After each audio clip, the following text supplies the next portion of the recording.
Hello and welcome to this very special episode of Storyboard18. I'm Delshad Irani and we are in conversation with Mark Schneider, the global CEO of Nestle, only the largest food company in the world. Nestle also owns iconic brands, household names like Kit Kat, Nescafe, and of course Maggi, which is an Indian pantry staple and one of the most loved brands in the country. We're absolutely delighted to have you on the show today, Mark, and lots to talk about. But I'm going to sort of kick in and quickly speak to you first about India. And so can you begin with telling us about what the agenda is for this trip to begin with? And what is your sense of where India is for Nestle on the global map? Well, thanks for having me. Very excited to be here this week in New Delhi. And what brought us here is a global board of directors meeting for the Nestle Group. It's the first international board of directors meeting after the COVID pandemic. And that, I think, in itself speaks for the importance that the Indian market has for us. So firsthand, we were able to experience some of the shelf presence of our products and brands in Indian retail. We were visiting with our R&D center, so we operate an R&D center in this country. And we were also able to see the impact that Nestle has on supply chain, the way we work with farmers, and the immediate social impact that the company has. Mm-hmm, mm-hmm. So if I were to ask you, where do you see the India market in, say, 5 years' time? How would you put it? Look, at the very least, I would tell you this is the Indian decade. You could also say it's the start of the Indian age. And you see a lot of the underlying strengths of this country coming to the forefront now and really building upon each other. You see tremendous growth momentum. And so we want to participate in that. I think we're a key part of it as a food and beverage player. And we've been in this country for so long, deeply ingrained in the social fabric of this country, that I think we stand to benefit from that momentum quite well. Mm-hmm, mm-hmm. Let me just go back to sort of a global picture question here. How has this year fared for Nestle so far? What would you say is your report card for the company? I think it's a very strong year when it comes to organic growth, and that applies to Nestle India, but it also applies to our performance globally. Some of that is driven by global inflation and pricing, but we also see very strong underlying volume developments, especially here in India and some emerging markets. Very strong innovation momentum across the board. Innovation to me is the chief, most sustainable growth driver in addition to population growth and economic development. And so very happy with the year. Obviously, when it comes to the global economic outlook, it's a difficult time, a choppy time. A time when management needs to be very hands-on and focused on day-to-day operations. And I think the team has done a stunning job, including here in India. Mm-hmm, mm-hmm. Let me just ask you to sort of dig into that a little bit and talk about some of the inflationary pressures that we're seeing globally. Yeah. How are you sort of working around that to sort of offset some of the issues that you will be facing in terms of rising input cost and keep away from hiking prices too much? Yeah. So let's get into that a little bit. Absolutely. And the hallmark of what we call responsible pricing is very important to us. So rather than just trying to offload everything to the consumer, I think we're looking for internal efficiencies as much as we can. This is a global job, but it also applies to Nestle India. And we understand that affordability is a key aspect, especially in this country for vast areas of the population. And there's no point in engineering the perfect product that no one can afford. And so that's where product attributes and then affordability constantly need to be balanced. And I think we've done a very good job in that. Mm-hmm, mm-hmm. And in that respect, would you say, can you perhaps shed some light on what's happening in some of the other global markets? Yeah. So what we've seen from early 2021 is one shoe dropping after another when it comes to inflationary pressures in our supply chain. It started with container shipping, which at the end of the COVID first year really skyrocketed and made our products so much more expensive. Energy prices started to spike already in 21. Global shipping overall, in addition to containers and trucking, became more expensive. Then we had a bad coffee harvest in some key markets, and that drove up global coffee prices and also the prices of some agricultural commodities. And then what we're seeing now is the widespread feeding of that into labor cost. And so what you have from one thing that used to be single source only, container shipping, you now have inflationary pressures on almost everything that goes into your product cost. And that's a global phenomenon. There's give or take a few percentage points differences between markets, but there's no market that's exempt from it. Absolutely. And it's critical you mentioned the affordability factor because, and that's been, of course, a hallmark of Nestle products. And I mean, Maggi, for instance, as I mentioned, it's a pantry staple in India, and it was comfort food for a lot of people during the pandemic. It was stockpiled in apocalyptic fashion. So let me just sort of change tracks a little bit here and ask you about Maggi. It came back from the brink in absolute dramatic fashion after the 2015 crisis. You weren't at Nestle back then. But if you could perhaps tell me, when you look back at that time, when you joined Nestle, what are some of the observations you made and some of the learnings that came out of that episode? Absolutely. And let me say first and foremost, the team and the leadership here in India have done a stunning job in gaining back the public's trust into this brand and also making it very clear in test after test that the product had always been safe and that there was no issue. And over and above that, rather than looking back, looking forward and seeing how can we address food safety, how can we maintain the trust of the public, how can we improve regulatory oversight. We started a Food Safety Institute. I think we're getting the point across to the public that we're incredibly committed to food safety and quality. And then, of course, all the historic aspects and the strong and long-standing allegiance to that Maggi brand, those were not gone. And couple that with some meaningful product innovation, especially when it comes to the nutritional values and micronutrient fortification. And you have all the ingredients for a strong recovery. And that's what we're seeing right now. Absolutely. There was something very interesting. In fact, your India MD Suresh had told me once about Maggi, which is it's the truly masked, customizable brand. There's a Maggi version. Everyone has a Maggi version. So a slight sort of detour here on the questions. Do you have a Maggi version? Look, with the European products, the European range of Maggi, the most iconic one is the original seasoning. And I think every kid in Germany and Switzerland grew up with that on the table. And so, that's in our pantry at home. And, we always add a sprinkle to a dish. And so it just gives it a very special flavor. Absolutely, absolutely. So switching tracks again here. Let's talk about the new bottom line. People, planet, profits. If you could just perhaps get into each of those aspects and tell me what Nestle is doing to address some of those challenges that you're seeing to sort of realize this new bottom line. Look, increasingly people judge companies by what they're doing for society at large and for the planet in the face of growing environmental concerns. Obviously, people recognize that we're a for-profit company, so that's why the third aspect of the bottom line shouldn't go out of focus. But the first two, people and planet, I think that is becoming more and more important. The younger, the better educated, and the more affluent consumers are, the more this is on their minds. And I think these days, in the age of smartphones and a fully digital supply chain, the visibility on everything you do is so much higher, so there's no place to hide. I think that whole focus meets with a historic cultural aspect of ours quite well, and that is we were always a stock-quoted company and one that is obviously subject to all the pressures and all the responsibilities that come with being a stock-quoted company. But in addition to that, this strong societal focus and a strong environmental focus that have been part of our DNA. When you're dealing with farmers around the world for more than 150 years, when you see them exposed to the elements of the weather and see them exposed to all the things that can go wrong in a bad season, that puts planet thinking and weather thinking and climate thinking right into your DNA.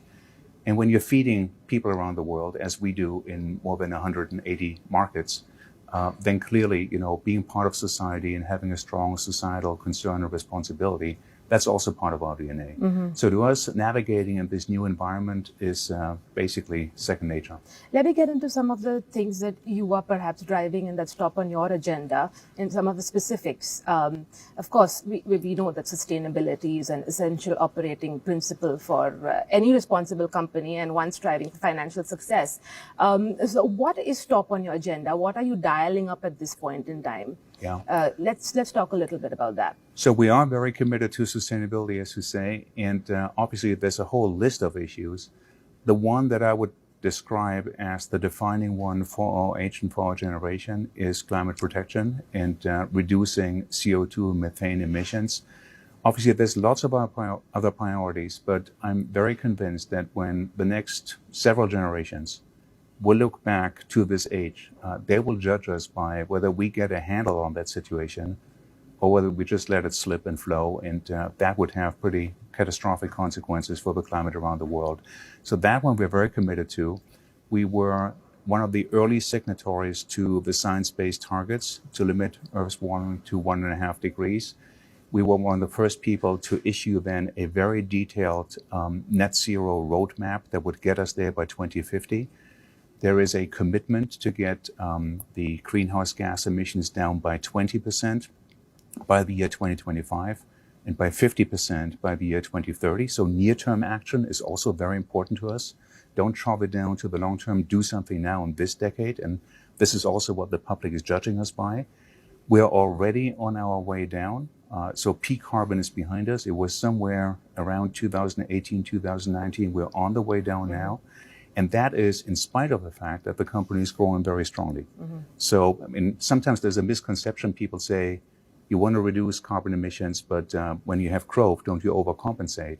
No. When we're saying minus 20% or minus 50%, that is after considering the growth. And so it's a pretty meaningful reduction when it comes to carbon per kilo of the products that we sell. On the subject of climate, let's talk a little bit about perhaps the plastic issue. Yeah. And how, FMCG companies, of course, some largest consumers of plastic, and eventually that becomes waste.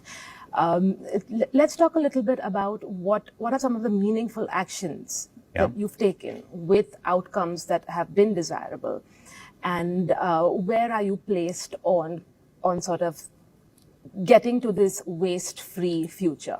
Absolutely. And plastics packaging would have been a close second right after climate protection when it comes to priorities. And you have a situation here where plastics packaging have been growing for 60, 70 years due to its superb properties when it comes to food safety and shelf life.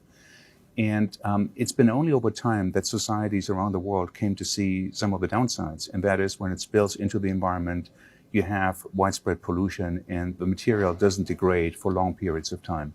So once we recognized this, we made a pledge that by the year 2025, our packaging should be recyclable or reusable. We're making very good, meaningful progress towards that. Obviously, it won't be done with that 2025 pledge alone. You have to think ahead of that and beyond that, because recyclable, when there's no recycling infrastructure alone, doesn't solve the problem. So that's why the term you're using, the waste-free future, I think that's the ultimate goal. And that's why, even with that intermediate commitment to 2025, there will be lots of work left to do. We are, to my knowledge, the only large food and beverage company that has its own research institute for packaging sciences, because we did not just want to end up as a passenger to the packaging industry and whatever they have to offer. We also wanted to do our own research and development into better packaging. So one key focus, for example, is paperization. Paper packaging can take over from plastic packaging in many cases, but you have to check very carefully for food safety and shelf life, especially if you think about a climate like India with, high temperatures, lots of moisture. And so that's the detailed work we're doing product by product. And keeping the cost in mind, of course. And keeping the cost and affordability in mind, absolutely. Let me get a bit of your perspective on a sort of industry-wide, from an industry perspective. Do you think companies very often perhaps pass on the responsibility to consumers? Look, I think we all have to help. We got to do our part, and obviously consumer behavior is another essential part to get the job done. So take recyclability. You can make your packaging recyclable. You can also try to sponsor recycling infrastructure, but the consumer has to help, because the consumer at the end of the day will also need to separate some of the waste. And so I'm not in favor of just shifting responsibility in a wholesale manner to consumers, but we all have to help, whether it's as producers or consumers, retailers, government. It's a systemic issue, and we all have to do our part to overcome it. Hold on to that thought. We'll take a quick commercial break and be right back to talk about how Nestle is future-proofing its brands and business by focusing on three aspects: people, planet, and profits. Stay with us.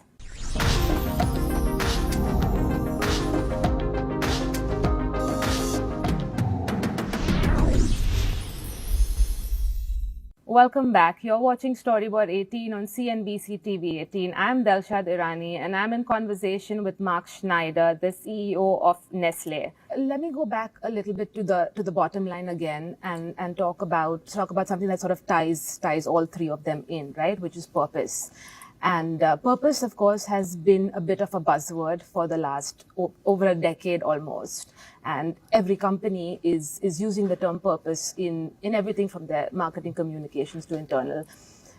What do you make of using purpose as a sort of a signal to the world? And how has Nestle sort of tied that into some of the initiatives that it has done? And because it has received a lot of criticism, from investors as well as consumers. Yeah. So what do you make of the trend? Yeah.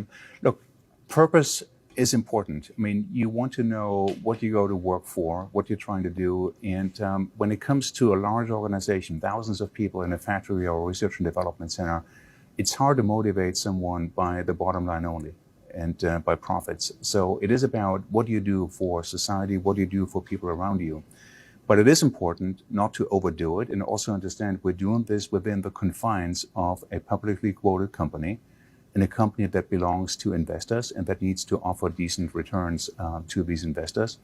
And so the balance between the two, to me, is the important thing. Purpose has been criticized when it has been blown out of proportion, but it is important. And profits have been criticized in the 80s and 90s in the world of shareholder-only thinking when they were blown out of proportion. To me, it comes down to balance. You need to have a purpose in life. Otherwise, it's a bit meaningless. But you also have to live your life according to some of the economic rules that we're all subject to. Just extending that thought on purpose and expectations that consumers have today from corporations. I mean, it's beyond just delivering a great product, right? They want companies, as you mentioned, to stand for something. Yeah. And one space that we saw that in happening was, of course, with the war that's going on between Russia and Ukraine. So what is your stance on companies pulling out their operations and some of their brands? And Nestle did that in a limited fashion, of course, keeping some essential products in the market. Yeah. Where are you on that front? Yeah. So look, I think I'm speaking for everyone in saying that we wish for nothing more than for peace. But we had a very strong presence both in Russia and the Ukraine. What stands out in my view is the strong efforts we've undertaken as a company to support the Ukraine in this war. So we've been bringing hundreds of tons, by now more than 1,000 tons of food and much needed baby food, for example, medical nutrition into the country, at times under pretty significant danger. We kept operating our facilities in the Ukraine. We had 3 manufacturing facilities there. One we had to temporarily shut down because of war action, but 2 others we kept working. So keeping up essential food supply to the people of Ukraine was important. Our people signed up to house hundreds of Ukrainian refugees. So I think there was a lot of strong solidarity with the people of Ukraine. When it comes to Russia, we clearly discontinued and suspended some international brands such as Nespresso, Kit Kat, Nesquik, to cite a few examples. But on essentials, on parts like what I mentioned before, medical nutrition or infant nutrition, we also have a long-standing history that when we serve a market, we do not walk away at times of conflict. Whenever it's possible safely to continue supply, we believe there is a responsibility that people have There is a reason why food is usually exempted from sanctions, just like medical supplies, and we wanted to live up to that ethos. Now, the food space, of course, especially in the past 2 years, again, accelerated by the pandemic, has been booming. We've seen a lot of new players emerging, small companies, D2C products emerging. And we're also seeing large corporations getting into the FMCG space. So what is your reading? What is your reading of these sort of emerging brands? And do you see them as a collective threat, perhaps? And a follow-up to that question, what's your acquisition strategy? Yeah. So let me say first and foremost, I'm incredibly proud, especially in this country, what the Nestle India team has made out of these two iconic brands, Nescafé and KitKat. So the development of both of these has been tremendous. And now, in the face of these small challenger brands, I think the way to compete and the way to succeed is to take a story from their playbook. And basically, what people want is novelty. They don't want the same product day in, day out for the next 10 years. So what you have to do is couple the trust that people have in these iconic brands with that endless seeking of novelty. And that's why variety and limited series and special editions and all of those, I think, keep brands alive and vibrant.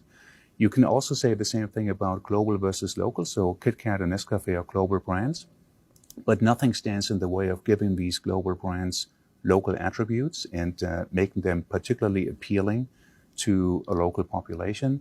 That could be either through the packaging or some of the special flavors you put in. And so this is, in my view, the way, in the face of these challenger brands, to keep global iconic brands alive and relevant to consumers. When it comes to acquisitions across the board, globally and across our categories, very open to it. I think we have a good acquisition track record over the past years. But let me also say we've been always very selective here and commercially sound. It's easy in the face of sky-high valuations to get carried away. And I think especially before prices recently came down, at a day and age when valuations were really high, it would have been easy to overpay here and there. I think we've been quite sensitive to that. We dialed up some of the divestitures we had to do at times when valuations were really strong, but we were very selective on new acquisitions. But going forward, look, at the right price, we're open for business. So I read that you try every new product and even perhaps innovation that comes out of Nestle. So do you generally sort of give your feedback then as the CEO or a consumer? So you're quite right. I'm a self-proclaimed product junkie. I love new products and their features and how they stack up compared to what was on the market previously. I also believe it is essentially the product that fills a brand with life. You know, a brand without constant, meaningful innovation doesn't stay alive. And so that's why the product focus is important. I'm very blessed that basically just upstairs from my office in Switzerland, there is a trial kitchen. And so the happiest moments I spend in that trial kitchen, just sampling new products. But you're touching on a very important point. When you give your feedback, you have to give your feedback as one more voice and not as the directive voice of the CEO. Because at the end of the day, what matters in fast-moving consumer goods is how appealing something is to a broader public. If I feel very rarely that something is clearly not ready, I would be more directive. But if it comes down to just, my personal taste as opposed to someone else's taste, this is where you have to be democratic. And in the face of strong data that consumers wanted, I would always go with that data. If there's some finishing touches here and there that you can offer, I think it's one more opinion that will help the team. And it's very, very rare. In fact, can't recollect for the last few years a situation where I would say, look, this one, sorry, we have to stop. And that also, in a sense, is a testament to the strength of the product development that happens inside the company. India and global markets, how would you sum up your outlook for India and global markets for the time to come? Yeah. So on India, I'm definitely more optimistic than on global markets in general. Global markets, I think short term, there is a definite risk of a recession at the very least in Western Europe, but maybe stretching beyond that to the United States. And so that's why the global economic outlook right now is kind of dim. That has to do with the war. It has to do with rising interest rates, and also the fact that maybe in the face of inflation, the consumers will pull back when it comes to volumes in some markets, in some categories. India, I think, I admire the economic wisdom of the chart and the course it has taken, and I think that's paying off fully now. And then, of course, when it comes to the next 5 to 10 years, you see that huge demographic dividend that India has. So many major markets around the world will start shrinking. India will keep growing when it comes to the workforce, when it comes to people in their peak earning years. And that always goes hand in hand with significant economic opportunities. So we're very bullish. There was a reason why our board of directors came here, because they wanted to see and experience the opportunities firsthand. And we're very, very excited of making the most of that. Thank you so much for your time, Mark. It was lovely chatting with you, and we hope to catch you again on your next trip to India. Thanks for having me, and I can promise you I'll be back before 5 years from now. Looking forward to it. Thank you. Thanks. Thank you for watching Storyboard 18. That's all from us. Keep watching. You can catch more conversations with business leaders and marketers on Storyboard 18, CNBC TV 18. Thank you.